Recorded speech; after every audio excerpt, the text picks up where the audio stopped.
Sunday ಆಗಿರೋದ್ರಿಂದ ನಾನು ನಮ್ಮ ಫ್ರೆಂಡು ಪ್ಲ್ಯಾನ್ ಮಾಡಿ ಮುತ್ತತ್ತಿ ಕಡೆಗೆ ಹೋಗೋಣ ಅನ್ಕೋತಿದ್ದೀವಿ. ಆಯ್ ಮೋಹನ್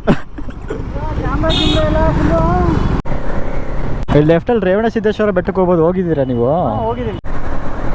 ಚನ್ನಪಟ್ಟಣ ಮತ್ತು ಸಾತ್ನೂರು ರೋಡಲ್ಲಿ ಹೋಗ್ತಾ ಇದ್ದೀನಿ. ಬಂದರೆ ನಿಮ್ಮದೇ ಇದೇ ರೂಟಲ್ಲಿ ಬರ್ಬೋದು ಬ್ರೋ. ವೆಹಿಕಲ್ಸ್ ಯಾವುದು ಇಲ್ಲ, ರೋಡ್ ಮಾತ್ರ ಕೇಳಲೇಬಾರ್ದು. ರೋಡ್ ಇಲ್ಲ ಇಲ್ಲಿ ನೋಡಿ. ಮತ್ತೆ ಆನೆ ಲದ್ದಿ ಇಲ್ಲೇ ಐತೆ.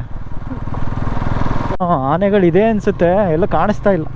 ಲದ್ದಿ ಎಲ್ಲ ಕಡೆನೂ ಲದ್ದಿ ಐತೆ. ಅದು ಆನೆದ ಯಾವುದ್ರದ ಗೊತ್ತಾಗ್ತಾ ಇಲ್ಲ ಅಷ್ಟೇ. ನಿಜ, ಅವನು ಓಡಿಸ್ಕೊಂಡು ಹೋದ್ನಲ್ಲ ಆ ಸ್ಪೀಡಲ್ಲಿ, ಅದೇ ಸ್ಪೀಡಲ್ಲಿ ನಾನೇನಾದ್ರು ಓಡಿಸ್ಕೊಂಡು ಹೋಯ್ತು ಅಂದರೆ ಬೆಂಗಳೂರಿಗೆ ಹೋಗೋಷ್ಟರಲ್ಲಿ ಎಲ್ಲ ಪಾರ್ಟ್ಸು ಅಲ್ಲಾಡ್ಸೋಕ್ಕೆ ಸ್ಟಾರ್ಟ್ ಆಗಿಬಿಡುತ್ತೆ. ಕೊನೆಗೂ ಕಾಣಿಸ್ಬಿಡ್ತಪ್ಪ ಪ್ರಾಣಿಗಳು ಈ ಕಾಡಲ್ಲಿ. ಚೂರು ಕೆಂಪು ಕೆಂಪು ಮೂತಿ ಇದೆ. ಆ ಕಡೆ ಕೆಳಗಡೆ ನೋಡಿ